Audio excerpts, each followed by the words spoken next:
మంచిది. ఈ దినమంతా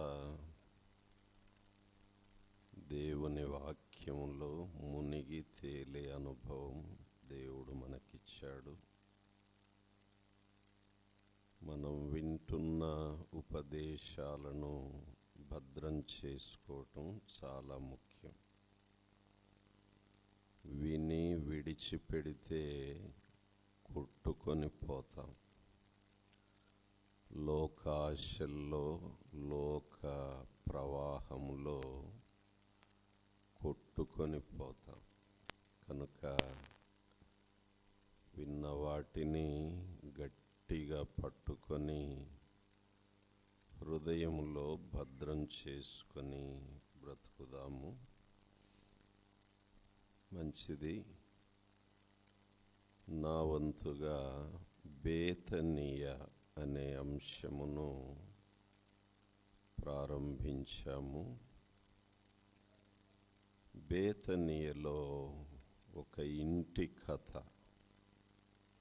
బహుశా అది నీ ఇంటి కథ, నా ఇంటి కథ కావచ్చు. చాలాసార్లు మన ఇండ్లలో పరిస్థితి, ఇంట్లో ఈగల మోత, బయట పల్లకీల మోత అయిపోతుంది. ఏ ఇంట్లో ఉండాల్సిన ఈగలు ఆ ఇంట్లో ఉంటాయి. ఈగలు లేని ఇల్లు లేదేమో అనిపిస్తుంది. సమస్యలు లేని ఇల్లు లేదు. అయితే ఈ ఇంట్లో యేసుక్రీస్తు ప్రభు ఆహ్వానించబడినాడు. అక్కడ మార్పు మొదలైంది. మన జీవితంలో నిజమైన మార్పు, నిజమైన మలుపు యేసుతోనే జరుగుతుంది. Without Jesus, there is no change in our lives. There is no turning point in our lives. ఈ ఇంటిలో మార్పు మొదలైంది, మలుపు తిరిగింది పరిస్థితి. మొదటి పాఠంలో బేతనీయ ఆతిథ్య స్థలము అని నేర్చుకున్నాం. అందులో మార్తమ్మ గురించి 3 విషయాలు. మార్తమ్మ ఆహ్వానము, రెండోది మార్తమ్మ ఆలోచన, మూడోది మార్తమ్మ ఆందోళన. యేసు ప్రభు ఆ ఇంట్లో ఉన్నాడు గనుక పరిస్థితులన్నీ గ్రహించి ఆ ఇంటిలో కార్యము మొదలుపెట్టాడు. బేతనీయ అంశంలో 2వ పాఠము బేతనీయ ఆదరణ స్థలము. చెప్పండి, బేతనీయ ఆదరణ స్థలము. ఒకరు మైక్ తీసుకొని యోహాను సువార్త 11వ అధ్యాయము, యోహాను సువార్త 11వ అధ్యాయము 33, 34, 35 వచనాలు దయచేసి ఒకరు చదువుతుండగా జాగ్రత్తగా గమనించుదాం. ఆమె ఏడ్చుటయు, ఆమెతో కూడా వచ్చిన యూదులు ఏడ్చుటయు యేసు చూచి కలవరపడి ఆత్మలో మూలుగుచు అతనిని ఎక్కడ ఉంచితరని అడుగగా వారు, ప్రభువా వచ్చి చూడుమని ఆయనతో చెప్పిరి. యేసు కన్నీళ్లు విడిచెను. చాలు, చిన్న ప్రార్థన చేసుకుందాం. పరిశుద్ధుడవైన తండ్రి, వందనాలు. ఇంతవరకు మేము విన్న ఉపదేశమును భద్రం చేసుకుని మరలా మరికొన్ని విషయాలు వింటుండగా నాయన ఓపిక దయచేయమని, చురుకుగా వినే భాగ్యమిమ్మని, మందస్థితి నుండి విడిపించుమని అడుగుచున్నాం. యథావిధిగా మంటి పురుగును మరుగు చేసి మరుగై ఉన్న సంగతులు బయలుపరచుమని, ప్రతి హృదయాన్ని తాకుమని, ప్రతి కుటుంబాన్ని దర్శించుమని మీ ప్రియ కుమారుడును మా ప్రియ రక్షకుడునైన యేసుక్రీస్తు వారి పరిశుద్ధ నామమును బట్టియే స్తుతించి వేడుచున్నాము తండ్రి. ఆమేన్.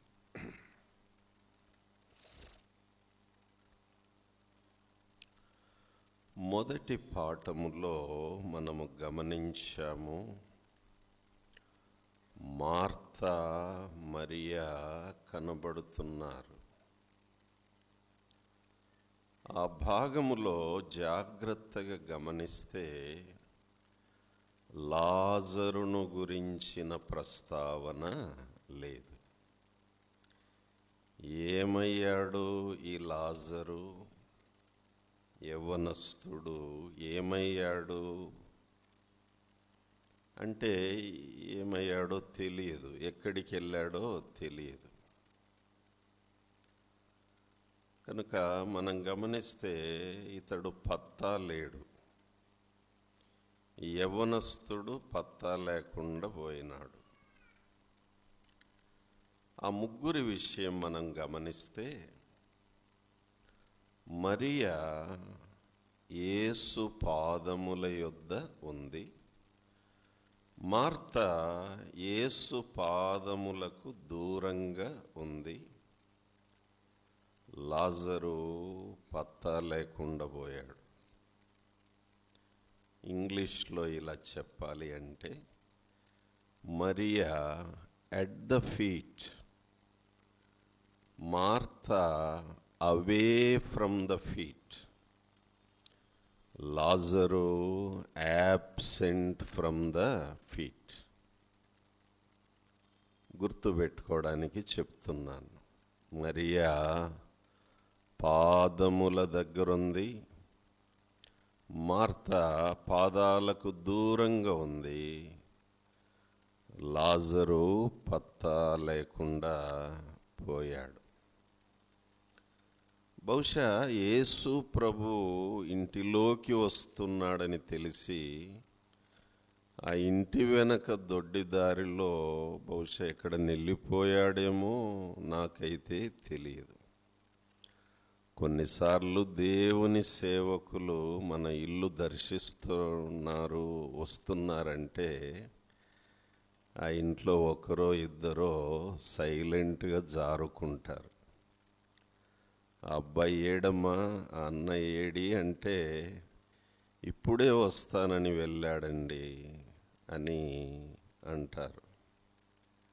ఎస్కేపిస్ట్లు అన్నమాట. అంటే తప్పించుకొని తిరిగేవారు, దేవునికి దొరకకూడదు అని తప్పించుకొని తిరిగేవారు.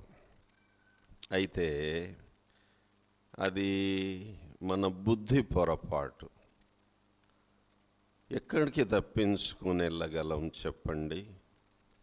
ఒకటి గమనించాలి, నువ్వు పారిపోవచ్చు కానీ తప్పించుకోలేవు. You can run but you cannot escape. ఎంత దూరమైన పారిపోవచ్చు కానీ దేవుని కనుదృష్టి నుండి మాత్రం మనము తప్పించుకోలేము.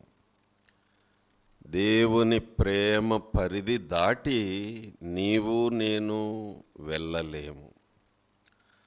కనుక యేసు ప్రభువారు ఆ ఇంటికి వచ్చినప్పుడు గమనించారు, ఈ ఇంటిలో లాజరు లేడు, వీణ్ణి కూడా దారికి తెచ్చుకోవాలి అని అనుకున్నాడు. అయితే ప్రియులారా, లాజరు యేసు ప్రభు వారికి అంత సులభంగా దొరకలేదు. చాలా ప్రాసెస్ జరిగింది అక్కడ, చాలా కథ నడిచింది. ఎట్టకేలకు చిట్ట చివరికి దొరికాడు. ఎక్కడ దొరికాడయ్యా అంటే సమాధిలో దొరికాడు. ఏమండి, అంత అవసరమా? అంత దూరం తెచ్చుకోవాలా లాజరు పరిస్థితి? ప్రభువుకు తెలుసు, వీడు మామూలుగా దొరకడు, వీడు మామూలోడు కాదు, వీడు అసాధ్యుడు.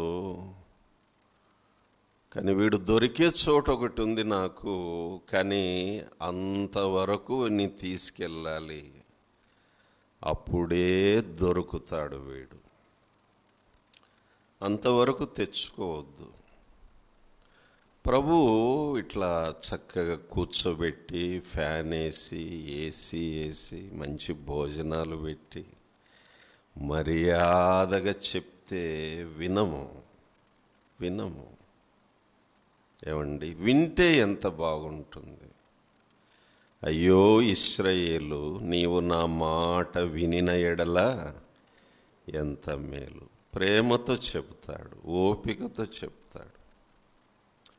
మనం వింటూ వచ్చాం. పెందలకడనే లేచి దేవుడు తన ప్రవక్తలను లేపి ప్రజల మధ్యకు పంపి చెబుతూ ఉంటే విన్నారా ప్రజలు?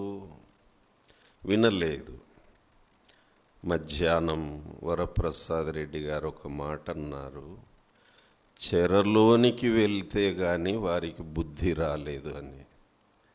ఏమండి, చెరలోనికి వెళ్తే కానీ వారికి ఏం రాలేదు? బుద్ధి రాలేదు. అలాగ నువ్వు పోలీస్ స్టేషన్లో పడితే కానీ ప్రభువుకు దొరకవా? సబ్ జైల్లో పడితే కానీ ప్రభువుకు దొరకవా? కోర్టులో పడితే కానీ ప్రభువుకు దొరకవా? యాక్సిడెంట్ అయితే కానీ ప్రభువుకు దొరకవా? హాస్పిటల్ ఐసీయూలో పడితే కానీ ప్రభువుకు దొరకవా? అంతవరకు శోధిస్తావా ప్రభువుని? వద్దు ప్రియులారా. ప్రభు మనల్ని ప్రేమించి ఇంత ప్రేమతో, సాత్వికంతో వినిపిస్తుండగా ఎక్కడికక్కడ మనము లొంగిపోదాం, లోబడదాం.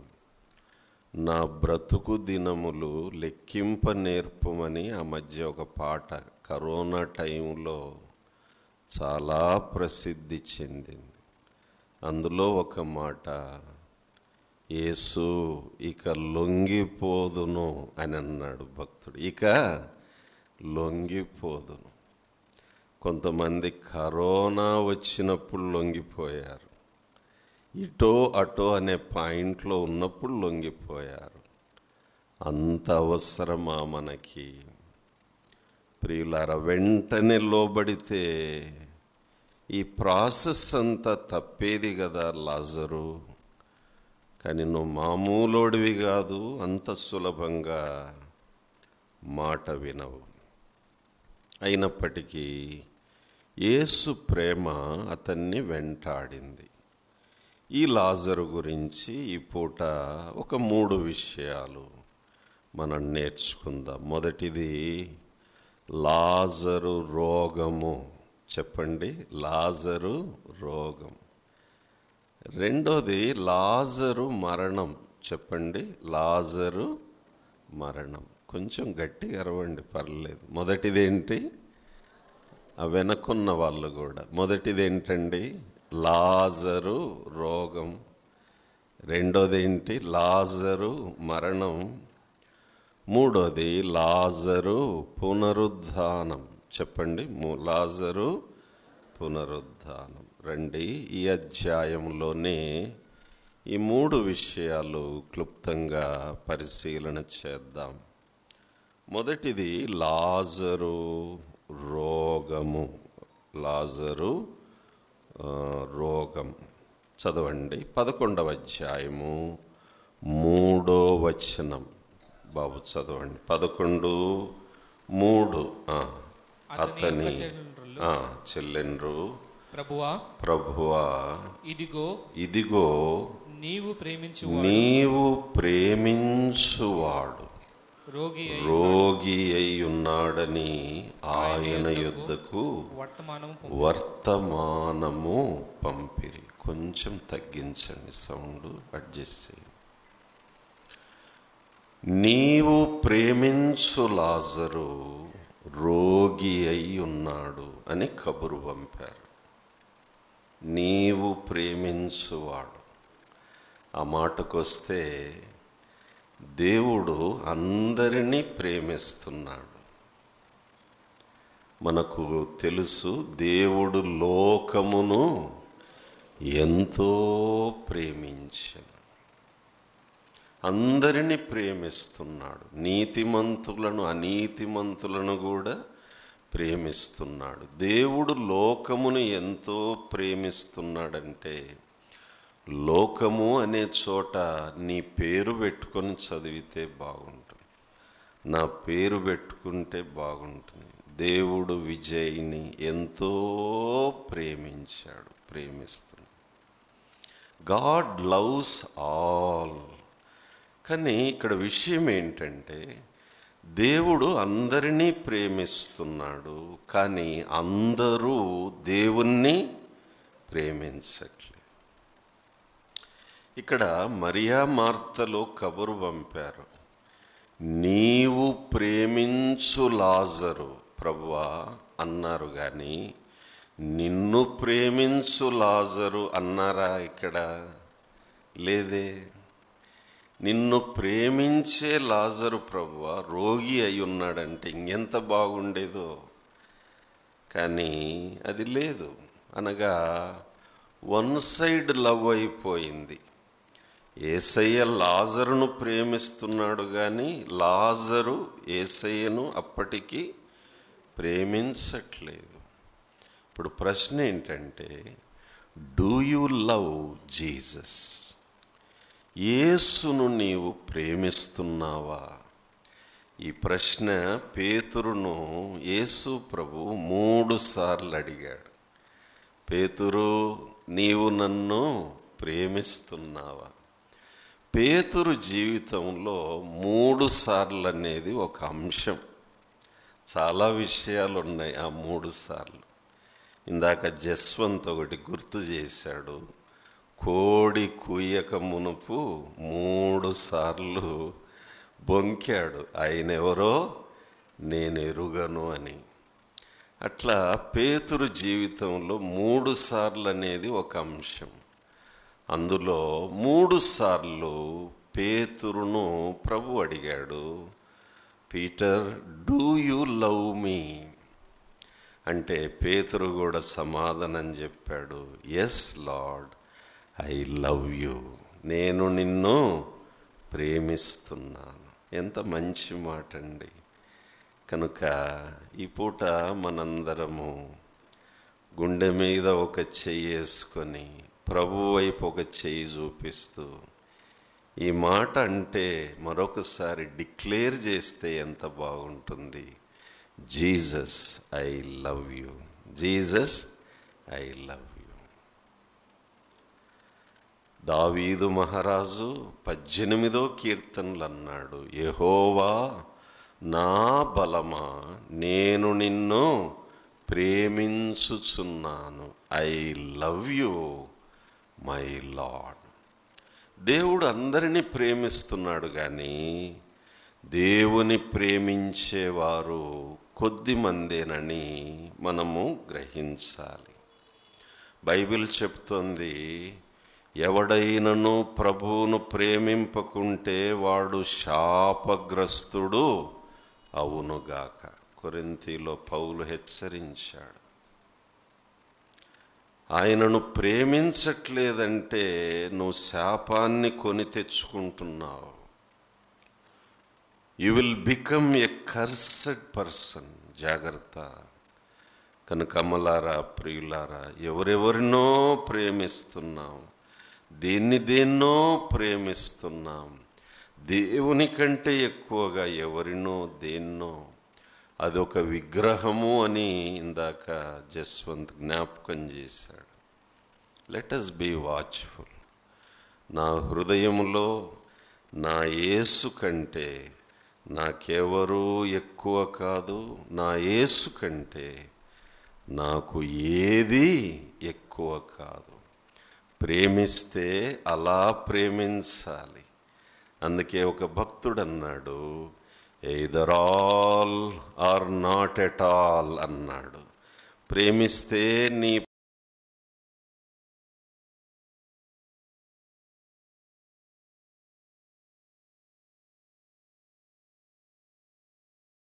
డానికి సిద్ధంగా ఉన్నాడు.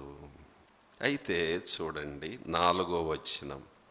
యేసు, బాబు చదవండి 4వ వచనం. యేసు అది విని, ఈ వ్యాధి మరణము కొరకు వచ్చినది కాదు గాని దేవుని కుమారుడు దీని వలన మహిమపరచబడినట్లు దేవుని మహిమ కొరకు వచ్చినదనను.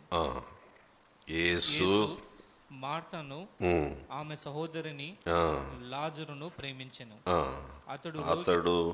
అతడు రోగి అయి ఉన్నాడని యేసు వినినప్పుడు తానున్న చోటనే ఇంకా 2 దినములు నిలిచాను. ఏమండి, ఒక డాక్టర్గా ఉదాహరణకు మా హాస్పిటల్కు అర్ధరాత్రి తీవ్రమైన గుండె నొప్పి, చెమటలు పడుతున్నాయి,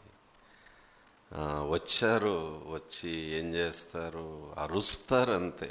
సార్ సార్ సార్ అని అరుస్తారు. ఉన్న పలాన లేచి రావాలి. అంతా చూశాక సర్లేండి పడుకోబెట్టండి, నిద్ర వస్తుంది, రేపు పొద్దున్న చూద్దాం అని అన్నాను అనుకోండి, ఎట్లుంటుంది అది? ఆ లోపల అతడు వెళ్ళిపోయే అవకాశం కూడా ఉంది. అట్లుంది యేసు ప్రభు. ఏంటి బాబు, ఎవరో వచ్చారు? అయ్యా, లాజరు వాడు రోగి అయినాడు, చస్తాడేమో అని భయంగా ఉంది,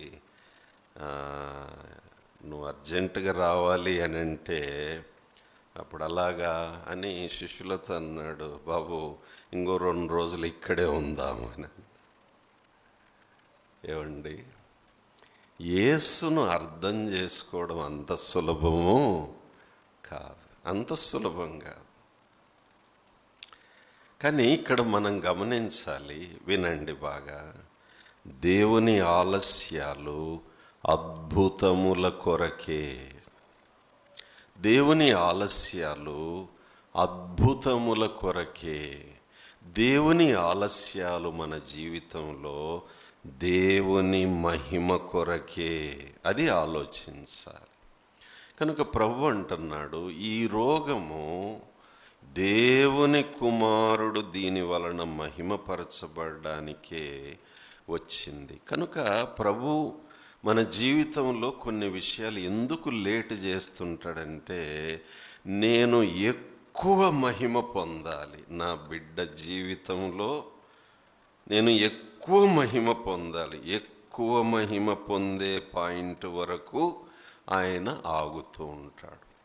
శద్రక్, మేషక్, అబేద్నెగోలను అగ్నిగుండములో పడేసే వరకు ఆగాడు ఆయన. భక్తుడైన దానియేలును సింహాల గుహలో పడద్రోసే వరకు ఆయన ఆగాడు. ఎందుకంటే ఆ అగ్గిగుండములో తన బిడ్డలను కాపాడితే ఆయనకు వచ్చే మహిమ అంతా ఇంత కాదు. ఆ సింహముల మధ్య దానియేలును కాపాడితే ఆయనకు వచ్చే మహిమంతా ఇంత కాదు. సింహాల గుహలో పడకుండా కాపాడగలడు, అగ్నిగుండములో పడవేయబడకుండా కాపాడగలడు, కానీ నాకు అంత ఎక్కువ మహిమ రాదు. కనుక I need maximum glory in the lives of my children. నా పిల్లల కుటుంబాల్లో నేను సంపూర్ణంగా మహిమ పొందాలి అని ఆయన చిత్తం. కనుక విసుక్కోవద్దు, వ్యసన పడొద్దు, అసంతృప్తి వద్దు ప్రియులారా.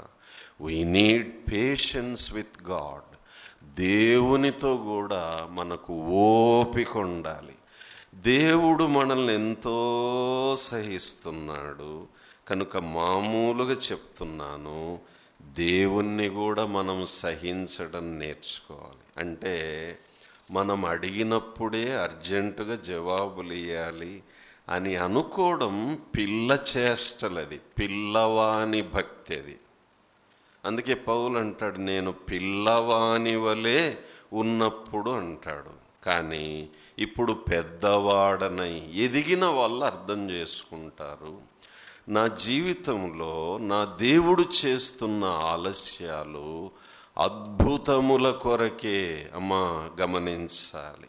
ఈ రాత్రి సందేశం విని నీ ప్రాణం తేలిక చేసుకొని ఇంటికి వెళ్ళాలి. బాబు, ఆలస్యాలు నిజమే, ఫలానా విషయంలో నా కుటుంబంలో ఆలస్యాలు నిజమే, కానీ నా దేవునికి సంపూర్ణ మహిమ వస్తే అంతకంటే నాకేం కావాలి? ఇంకా 2 రోజులు ఆగిపోయాడు, ఇంకా 2 రోజులు ఆగిపోయాడు. ఈ లోపలేమైంది? మనవాడు చచ్చి ఊరుకున్నాడు అంతే. ఈ లాజరు ఏమయ్యాడు? చచ్చి ఊరుకున్నాడు. అంతవరకు ఆగాడు. ప్రభువుకు తెలిసింది అది. కనుక అప్పుడు వాడు చచ్చాడా? అర్థం చచ్చే వరకు ఇక్కడే ఉందా?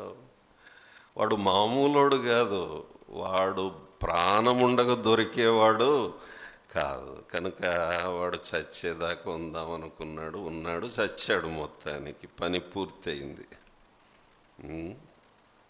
తర్వాత ప్రభు అంటాడు, మన స్నేహితుడైన లాజరు నిద్రించుచున్నాడు. కనుక మొదటి విషయము లాజరు రోగం.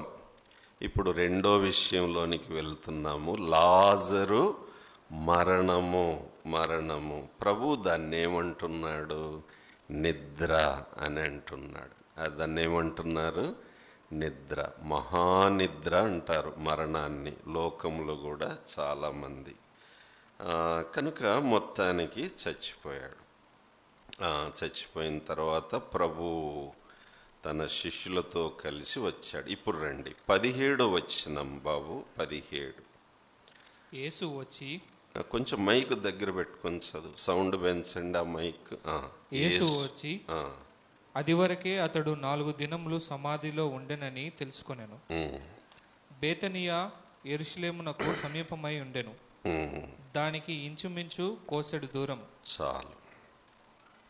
కనుక యూదుల్లో అనేకులు వారి సహోదరుని గూర్చి మార్తను మరియను ఓదార్చుటకై వారి యొద్దకు వచ్చాడు. సరే, 20వ వచనం. మార్త యేసు వచ్చుచున్నాడని విని ఆయనను ఎదుర్కొన వెళ్ళెను గాని మరియా ఇంటిలో కూర్చుండెను. ఇక్కడ బాగా గమనించాలి. మొదటి పాఠములో మరియను మెచ్చుకున్నాడు ప్రభు, మార్తను చూసి నొచ్చుకున్నాడు. కానీ ఇక్కడ చూస్తే యేసు వస్తున్నాడని తెలిసి ఆయనను ఎదుర్కొనడానికి లెక్కకు మరియమ్మ పరిగెత్తుకుంటూ వెళ్ళాలి, కానీ మార్తమ్మ పరిగెత్తుకుంటూ వెళ్ళింది. ఏం నేర్చుకుంటున్నాం ఇక్కడ అంటే, ప్రభు ఒక మాట అన్నాడు, మొదటివారు కడపటివారు అవుతారు, కడపటివారు మొదటివారు అవుతారు. ముందున్నవారు వెనక్కి వెళ్ళిపోతుంటారు, వెనకున్నవారు ముందడుగు వేస్తుంటారు. జాగ్రత్త. ఇక్కడ చూస్తే మనము ప్రభు అనుకుంటాను, నేను అనుకుంటాను, ఆమె పరిగెత్తుకుంటూ ఎదురుకొస్తుంటే ఎవరి అమ్మాయి? మార్త. మరి ఏది కనపడలేదు. మార్తను చూసి మెచ్చుకొని ఉంటాడు, మరియ కనబడనందుకు నొచ్చుకొని ఉంటాడు ప్రభు. కనుక అమ్మలారా, సంఘములో సీనియర్స్ 45 ఏండ్లుగా ఈ పరిచర్య ఉందని వింటున్నాను. దేవునికి స్తోత్రం. ఆది నుండి సంఘములో ఉన్నవారు ఎంత సీనియర్స్ అండి. కానీ పాయింట్ ఏంటంటే, నువ్వు మొదటి వానిగానే ఉన్నావా, వెనకబడిపోతున్నావా? మొదటి దానివి అన్నా, మేము మొదటి నుంచి ఉన్నామని అక్క చెప్పొచ్చు. అక్క, ఆ మొదటి దానిగానే ఉంటున్నావా, మొదటి వానిగానే ఉంటున్నావా? ఇదొక సవాలండి సీనియర్స్కి చాలా సవాల్ ఇది. అందుకనే ఒక ఆయన ఈ మాట అన్నాడు, సీనియారిటీ ఉంటే సరిపోదు, సిన్సియారిటీ ఉండాలి. చాలాసార్లు మాలాంటి వాళ్ళం కూడా, నేను కూడా యేసు ప్రభువుని నమ్ముకొని 37 ఏళ్ళు అవుతుంది అంటే, అంతో ఇంతో మీలో కొంతమందికైనా నేను సీనియర్న కాదా, కానీ ఎంతవరకు సిన్సియర్ నేను అనేది ప్రశ్న.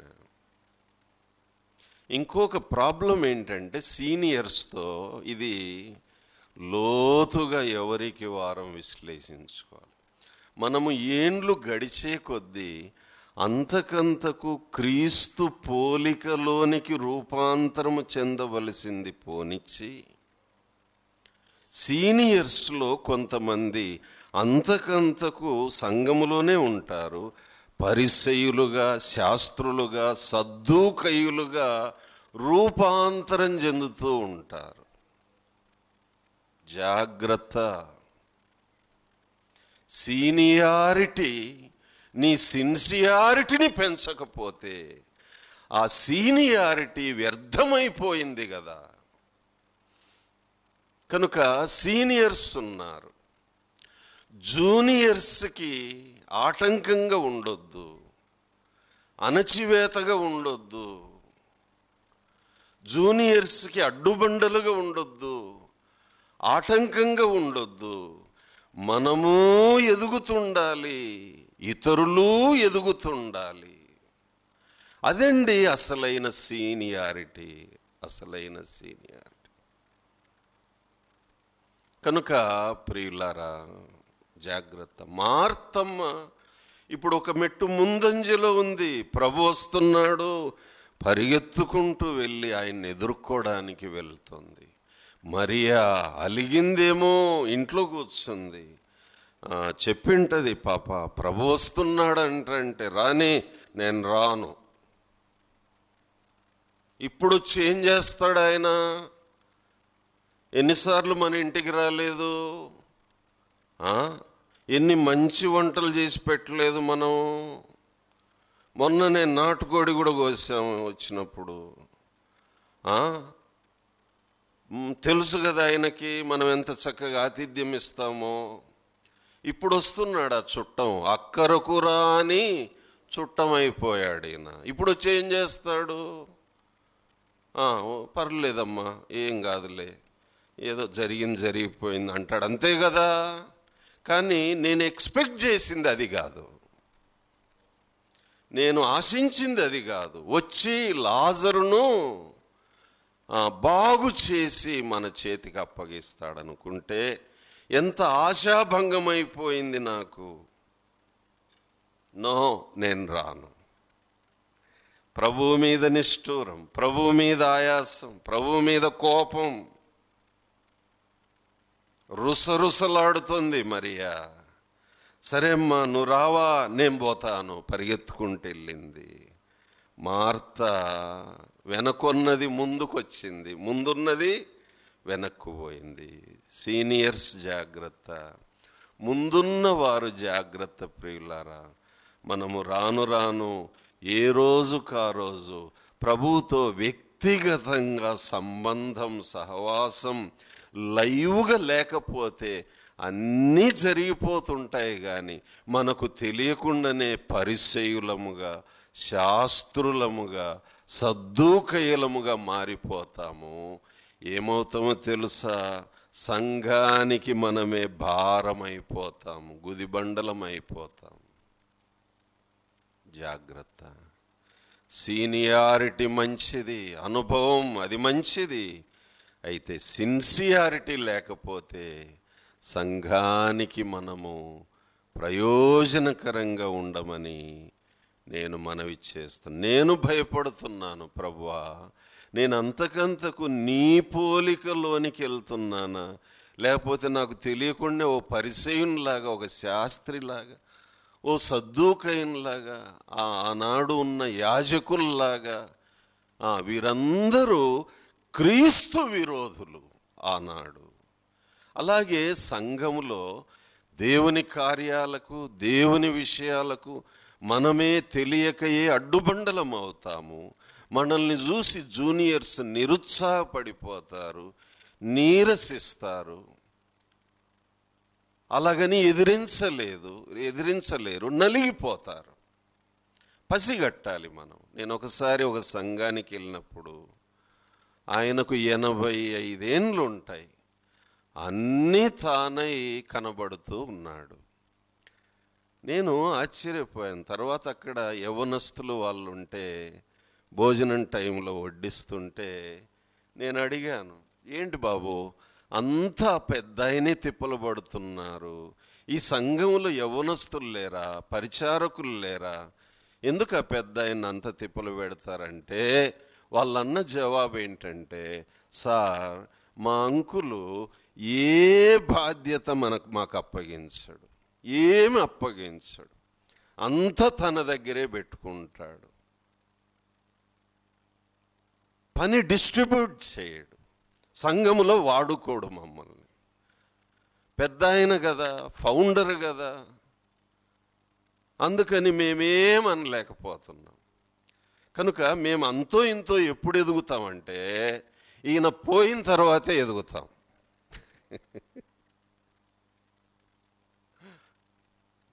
మా పెద్ద ఆయన పోయిన తర్వాతే మేము పైకి వస్తాము. ఏంటండి ఇది? ప్రియులారా, మన ఊపిరి ఉండగానే, మన ప్రాణం ఉండగానే సెకండ్ లైన్ ఆఫ్ లీడర్షిప్ని తయారు చేసి వాళ్ళు చక్కగా పనిచేస్తూ ఉండగా అప్పుడు గుండె మీద చేసుకొని సుమయోన్ లాగా, నాథా ఇప్పుడు నీ దాసుని సమాధానముతో పోనిచ్చుచున్నావని చెప్పాలి సంతోషంతో. రేయ్, నేనున్నంత వరకు మీరు ఎదగలేరు, జాగ్రత్త, అణిగి ఉండాల్సిందే. తర్వాత నేను ఆ పెద్ద ఆయనతో మాట్లాడాను, అంకుల్ మీరు చేస్తున్న పని మంచిది కాదు. ఏంటి మీరొక్కరే కనపడుతున్నారే, ఇది మంచిది కాదు. ఇంకా విచిత్రం ఏంటంటే సీనియరు చాలా కష్టపడతాడు పని విషయంలో. మనం తెల్లారుజాము 4 గంటలకు లేచి ఉరుకులాడుతూ ఉంటాడు. విచిత్రం ఏంటంటే ప్రసంగం టైంలో కంప్లీట్గా నిద్రపోతాడు. ఎందుకు 4 గంటలకు లేచాడు? నాకు కొంచెం బంధువు కూడా అవుతాడు, చిన్న ఆయన అవుతాడు. ఆ చనువు కొద్దీ ఏం చెప్పాను, ఏందే చిన్న ఆయన నువ్వు కంప్లీట్గా నిద్రపోతావు. అది కూడా ఏంటి, అందరికి కనపడే స్థానంలో కూర్చుంటాడు. నాలాంటోడేమో చెమటలు కక్కుకుంటూ భారంతో చెప్తే ఈయన నిద్రపోతుంటారు. ఎదురుగున్న వాళ్ళంతా చూస్తూ ఉంటారు. ఏం మాదిరిది? అన్నలారా, అమ్మలారా, సీనియర్స్ మనం చాలా లోతుగా విశ్లేషించుకోవాలి. Am I sincere? సీనియారిటీని పట్టుకొని సిన్సియారిటీని గాలికి వదిలేసి, ఒకప్పుడు ముందున్నాను ఇప్పుడు వెనకబడిపోతున్నాను. మార్తా మరియా ఇంట్లోనే ఉందని తాను అక్కడే కూర్చోలేదు. నువ్వు రావా, వస్తావా, రావా? నేను రాను, అయితే నేను పోతాను. అంతే. కొన్నిసార్లు మన సీనియర్స్ ఇట్లా అడ్డుగా ఉంటే జూనియర్స్ ఏం చేస్తారు, ఇక లాభం లేదనుకొని వెళ్ళిపోతారు. దావీదు యుద్ధరంగములోకి వెళ్ళాడు. నిజానికి యుద్ధం చేయడానికి కాదు, అన్నలకు సర్దిచ్చి ఈ మొనగాళ్ళు ఎంత యుద్ధం చేస్తున్నారో కనుక్కొని రారా అని వాళ్ళ డాడీ పంపించారు. అటు ఇటు తిరుగుతున్నారు. వాళ్ళ అన్న కంట్లో పడ్డాడు, అన్నల కంట్లో. అప్పుడు పెద్దోడు పిలిచి అంటాడు, ఏరా దావీదు, దావీదు, అన్నా ఎందుకు వచ్చావురా?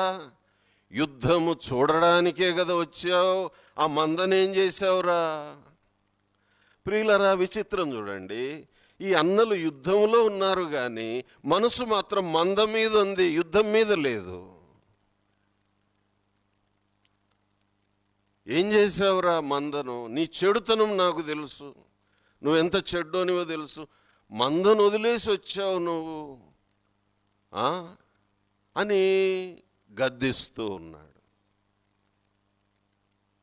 అక్కడ వ్రాయబడిన మాట వినండి. దావీదు వారిని విడిచి, అన్నలను విడిచి తొలగిపోయాడు. అంతే. లాభం లేదు, ఈ అన్నల దగ్గర ఉంటే లాభం లేదు అని ఇంకొకరి దగ్గరికి పోయి అంటున్నాడు. వీడెవడు కేకలేస్తున్నాడు అంటే వివరం చెప్పారు. వానితో నేను పోట్లాడతాను. ఆ రోజు అన్నల మాట విని దావీదు దాక్కుని ఉంటే, భయపడి పారిపోయి ఉంటే, లేదు నా సర్ది తీసుకోండి వెళ్ళిపోతానని అనుకొని ఉంటే ఏం జరిగేది? ఆ రోజు దేవునికి ఎంత అవమానమయ్యేది. వాడు 40 రోజులుగా రంకెలేస్తుంటే దేవునికి ఎంత అవమానమయ్యేది. ప్రియులారా, ఈ అన్నలు యుద్ధము చేయరు, చేయనివ్వరు. ఈ అక్కలు యుద్ధము చేయరు, చేయనివ్వరు. ప్రియులారా, బేతేల్లో అలా ఉండకూడదు. మనము యుద్ధము చేస్తూ ఉండాలి, చేయనిస్తూ ఉండాలి. యెహోషువ 85 ఏండ్ల వయస్సులో యుద్ధ నాయకుడై, కమాండర్ అయి, ఆర్మీ చీఫ్ అయి యుద్ధం చేస్తూ చేయిస్తూ, అదండి సీనియారిటీ. ప్రియులారా, అది నేను దిద్దుకోవాలి, నేను ఇంకా సరి చేసుకోవాలి. ఈ విషయంలో సీనియారిటీ పెరుగుతోంది ప్రభువా, సిన్సియారిటీ అందుకు తగినట్టుగా పెరగడం లేదు. నేను ఎదగాలి, నాతో ఉన్నవారు ఎదగాలి. నా కళ్ళ ముందే సెకండ్ లైన్ ఆఫ్ లీడర్షిప్ తయారవ్వాలి. వారు ఫైర్ మీద సంఘములో పనిచేస్తుండగా సుమయోను వలె చూసి గుండె మీద చెయ్యేసుకొని చనిపోవాలి.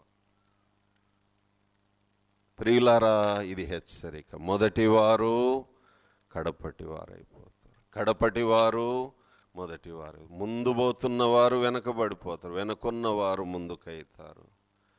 ఇతరులకు ఆటంకంగా ఉండకుండా జాగ్రత్త పడదాం ప్రియులారా. సరే, మార్తమ్మ పరిగెత్తుకుంటూ వెళ్ళి ప్రభువును ఎదుర్కొంది. సరే, ఇక్కడ మార్తమ్మ వచ్చింది. వచ్చి ఏమంటుంది? 21వ వచనము బాబు చదవండి. నీవిక్కడ ఉండిన ఎడల, చదువుతూ ఉండండి 21 నుంచి. ప్రభువా, నీవిక్కడ ఉండిన ఎడల నా సహోదరుడు చావకుండును. ఇప్పుడైనను నీవు దేవుని ఏమని అడిగినను దేవుడు నీకు అనుగ్రహించునని ఎరుగుదునెను. యేసు, నీ సహోదరుడు మరలా లేచునని ఆమెతో చెప్పగా, మార్త ఆయనతో, అంత్యదినమున పునరుద్ధానమందు లేచునని ఎరుగుదునెను. చాలు. మార్తమ్మ అంటుంది, ఇక్కడ బాగా గమనించండి 21వ వచనం. నీవిక్కడ ఉండిన ఎడల నా సహోదరుడు చావకుండా. నువ్వు ఇక్కడ లేవు ప్రభువా, అందుకే చచ్చిపోయాడు. నువ్వు ఇక్కడ ఉంటే సరిపోయిండు కదా, చచ్చే లోపల వచ్చింటే సరిపోయిండేది కదా, బ్రతికేవాడు కదా. నువ్వు ఇక్కడ లేవు. ఇక్కడ మార్తమ్మ చేసిన పొరపాటు మనం చేస్తున్నాం. మార్తమ్మ యేసు ప్రభువుని సమయానికి పరిమితం చేస్తుంది, స్థలానికి పరిమితం చేస్తుంది, పరిస్థితులకు పరిమితం చేస్తుంది. నువ్వు ఇక్కడున్నింటే, చనిపోకముందే వచ్చింటే, రోగం ఇంకా ముదిరి చివరి గడియలు రాకముందే వచ్చింటే, వీఆర్ లిమిటింగ్ గాడ్. దేవుని శక్తిని, దేవుని బలాన్ని మనము లిమిట్ చేస్తున్నాం ప్రియులారా. కానీ బైబిల్ గ్రంథంలో ఒక ఆయన విశ్వాసం చూడండి. ఇప్పుడు రండి, మత్తయి సువార్త 8వ అధ్యాయం. మత్తయి సువార్త 8వ అధ్యాయం. ఇక్కడ ఒక శతాధిపతి వచ్చి, నా దాసుడు బాధపడుతున్నాడు అంటే ప్రభు అన్నాడు 8:7, యేసు నేను వచ్చి వాని స్వస్థపరిచెదను అన్నాడు. కానీ ఇతడంటాడు, ప్రభువా అంత వద్దు ప్రభువా, నీవు మాట మాత్రము సెలవి. అక్కడ ప్రభువే అన్నాడు, బాబు నీ ఇంటికి వచ్చి వాణ్ణి బాగు చేస్తాను అంటే, వద్దు ప్రభువా వద్దు, నువ్వు ఇక్కడే ఉండి ఒక్క మాట చెప్తే వాడు అక్కడ బాగుపడతాడు, అది వాని విశ్వాసము. ఆ విశ్వాసం అప్పుడు మార్తకు లేకపోయింది. అప్పుడు ప్రభు చూడండి 10వ వచనం, యేసు ఈ మాట విని ఆశ్చర్యపడి వెంట వచ్చుచున్న వారిని చూచి, ఇశ్రాయేలులో నెవనికైనను నేనింత విశ్వాసం ఉన్నట్టు చూడలేదని నిశ్చయముగా మీతో చెప్పుతున్నాను. కనుక ఈ శతాధిపతి విశ్వాసం ఎంత గొప్పదంటే, యేసయ్యను సమయానికి పరిమితం చేయలేదు, స్థలానికి పరిమితం చేయలేదు, పరిస్థితులకు పరిమితం చేయలేదు ప్రియులారా. ఈయన అదండి విశ్వాసం. కానీ మార్తమ్మ విశ్వాసం ఎంత పరిమితమైందంటే, నువ్వు ఇక్కడ ఉండింటే వాడు బతికేవాడు, నువ్వు ఇక్కడ లేవు అందుకే వాడు చచ్చిపోయాడు. ప్రభు ఆమె అల్ప విశ్వాసాన్ని బాగు చేస్తూ ఉన్నాడు. ప్రభు అన్నాడు, అమ్మాయి పునరుద్ధానమును జీవమును నేనే, అది నువ్వు తెలుసుకోవాలి. సమయంతో నాకు పని లేదమ్మా, స్థలంతో నాకు పని లేదు, పరిస్థితి తీవ్రత ఎంతైనా నాకు పని లేదు. I am above all these things, వీటన్నిటి పైన నేనున్నాను, పరిస్థితుల కంట్రోల్లో నేను లేను. Everything is under my control, నా అదుపులో ఉంది. కనుక ప్రియులారా, ఇది మనకు ఆదరణ. మన సమస్యలు ఎంత పెద్దవైనా కావచ్చు, ఎంత గొప్పవైనా కావచ్చు, అయితే వినండి, నా దేవుని కంటే నా సమస్య ఏం పెద్దది కాదు. అది ఎంతటిదైనా సరే, my god is bigger than my problem.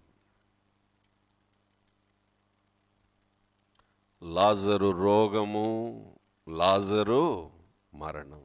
మూడోది లాజరు పునరుద్ధానం. సరే, వాన్ని ఎక్కడ పెట్టారు అంటే, పలానా సమాధిలో పెట్టాము అని అంటే, యేసు ప్రభువారు సమాధి దగ్గరకు వెళ్ళారు. ప్రియులారా, ఇప్పుడు అర్థమైందా వీడెక్కడ దొరికాడు యేసు ప్రభుకి? చెప్పండి.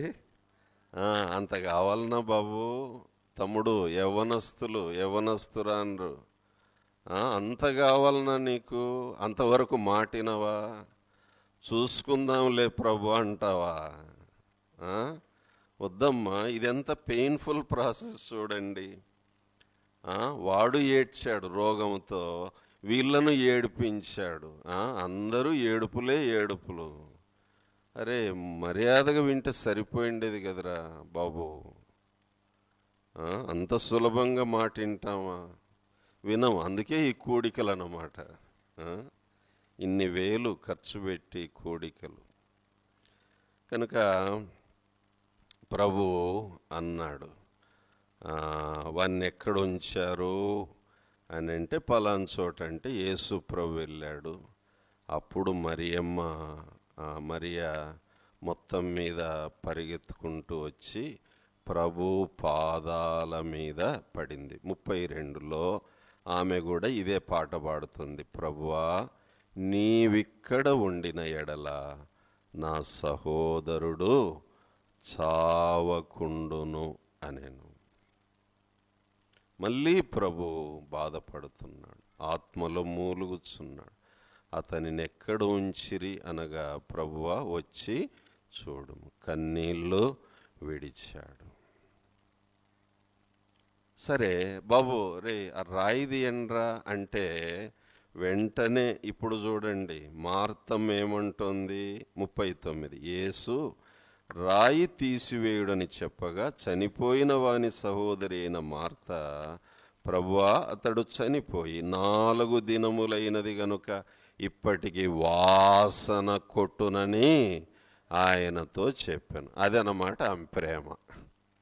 బాబా వద్దు ప్రభువా, వద్దు ప్రభు అని చీర కొంగ అనుకుందాం, వాళ్ళ వస్త్రధారణ వేరే వేసుకొని ఇట్లా వద్దు ప్రభువా తీయొద్దు, వాసన కొడుతుంది, 4 రోజులు అయిపోయింది, మేము తట్టుకోలేము, ఉండలేము ప్రభు, వద్దు వద్దు. ఇదండి మనుషుల ప్రేమ, మానవ ప్రేమ. ఇది లిమిట్ ఉంది. కానీ యేసు ప్రేమ ఎల్లలు లేని ప్రేమ. Love knows no boundaries. దేవుని ప్రేమకు సరిహద్దులు లేని ప్రేమ అండి ఇది, సరిహద్దులు లేని ప్రేమ. అప్పుడు మార్తతో అన్నాడు, అమ్మాయి నీవు నమ్మిన ఎడల దేవుని మహిమను చూస్తావు అనేసరికి ఇంక ఆమె సైలెంట్ అయిపోయింది. అంతటా వారు ఆ రాయి తీసివేసి ప్రభు తండ్రి వైపు చూసి కృతజ్ఞతాస్తుతులు చెల్లించి అప్పుడు సమాధి వైపు చూసి అన్నాడు, లాజరు అనగానే సమాధిలో నుండి హాజరు అనే స్వరం వినపడి. లాజరు అంటే లోపల నుంచి ఏమొస్తుంది?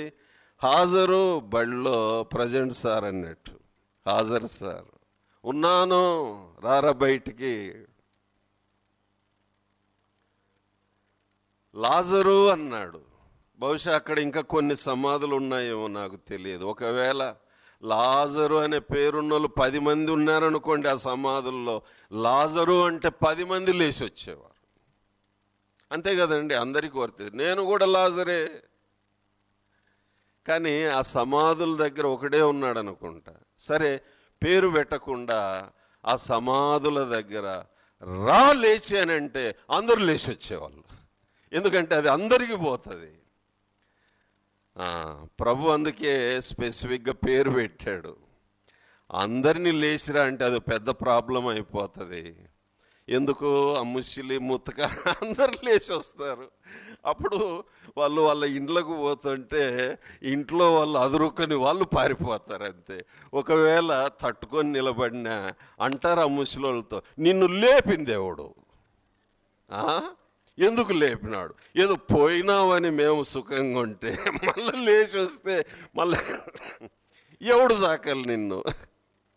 ఎవరు అంటే యేసయ్య లేపారంటే ఎవరా యేసు? పదండ్రా యేసు కథ తేలుద్దాం ఈరోజు. యేసు ప్రభుకి ఎంత ప్రాబ్లం వచ్చేది కనుక ఆయన ఈ ఊరోళ్ళు అంత ప్రేమ కలిగిన వాళ్ళు కాదులే ఎందుకని చెప్పి ఒక్కని లేపాడు. అతని పేరేంటి? లాజరు. దేవునికి మహిమ కలుగునుగాక.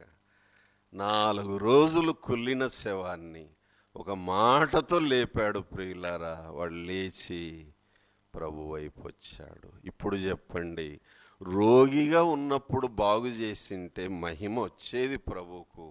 కానీ 4 రోజులుగా కుళ్ళుతున్న శవాన్ని లేపితే ఇంకెంత మహిమ, ఎంత మహిమ. అందుకే 45వ వచనములో, కాబట్టి మరియ యొద్దకు వచ్చి ఆయన చేసిన కార్యమును చూచి యూదులలో అనేకులు ఆయన యందు విశ్వాసముంచిరి. అది గొప్ప కార్యం ప్రియుల. ఇది లాజరు పునరుద్ధానం. కనుక మన జీవితాల్లో మన ప్రభు ఏమి చేసినా ఏమి చేయకపోయినా, ఏది త్వరగా జరిగినా ఏది ఆలస్యమైనా కారణం ఏంటంటే ఆ విషయంలో నేను ఎంత ఎక్కువ మహిమ పొందాలో అంత పొందుతాను. కాబట్టి బిడ్డ కొంచెం ఓపికగా ఉండు బాబు, కొంచెం ఓపికగా ఉండు. ఎంత ఆదరణ మరియా, మార్త వారికి కలిగింది. కనుక ఇప్పుడేంటి, ఇంటి నుండి శవాన్ని సమాధిలోకి మోసుకొని పోయారు. ఇప్పుడు సమాధి నుండి ఇంటికి ఊరేగింపుగా వెళుతూ ఉన్నారు. విషాదయాత్ర సమాధికి పోయేటప్పుడు, సమాధి నుండి ఇంటికి వచ్చేటప్పుడు ఎంత సంబరం! విజయోత్సవ యాత్ర, ఊరేగింపుగా లాజరును తీసుకొని, యేసయ్యను తీసుకొని అలా తిరిగి వస్తుంటే ఆ ఊర్లో అందరూ మిద్దెల మీద, రాళ్ళ మీద, కొండల మీద నిలబడి ఆ ఊరేగింపు చూస్తుంటే, ఏంటి ఊరేగింపు అంటే, చచ్చి 4 రోజులు కుళ్ళిన వాణ్ణి లేపాడండి, ఈయనకు మరణం మీద విజయం ఉంది అని వారందరూ చూసి ఆశ్చర్యపోయి ఉంటారు. అందుకని అనేకులు ఆయన యందు విశ్వాసముంచిరి. ఆ ఇల్లు ఆదరణతో నిండిపోయింది. ప్రియులారా, ఎంత భాగ్యం! కనుక బేతనీయ ఆదరణ స్థలం. అంత భయంకరమైన పరిస్థితుల్లోనే యేసు మరియను, మార్తను, ఇంటి వారిని ఆదరించాడు. అంతకంటే తీవ్రమా మన పరిస్థితులు? అంతకంటే భయంకరమా? అయితే ఆలోచించాలి, నా ప్రభు నన్ను ఆదరిస్తాడు. ఇప్పుడు చెప్పండి, లాజరు తిరిగి లేచి వచ్చాక మార్తా మరియల విశ్వాసం ఉన్నట్టే ఉంటుందా, పెరిగింటదా? గట్టిగా అదనమాట ప్రభు ఉద్దేశం. కనుక మన ప్రతి అనుభవం ద్వారా ప్రభు మనల్ని తీసుకెళ్తూ ఉండగా మనం విశ్వాసములో అంతకంతకు వృద్ధి పొందిన వారమై, విశ్వాసపూర్ణులమై, విశ్వాసయాత్రలో ముందుకు సాగాలని ప్రభు ఉద్దేశం. ఎన్ని గొప్ప కార్యాలు ఇందులో ఇమిడి ఉన్నాయో చూడండి. అన్ని వివరించటానికి సమయము చాలదు. కనుక ఏదైనా ఒక సమస్య మన కుటుంబంలో ఉందంటే ఆయన 10-12 రకాలుగా మనలో గొప్ప కార్యాలు చేసి తాను మహిమ పొందుతాడు. బేతనీయ ఆదరణ స్థలం. ఇక్కడ చాలా ఫేమస్ వర్డ్ ఏంటంటే, నీవు నమ్మిన ఎడల దేవుని మహిమను చూస్తావు.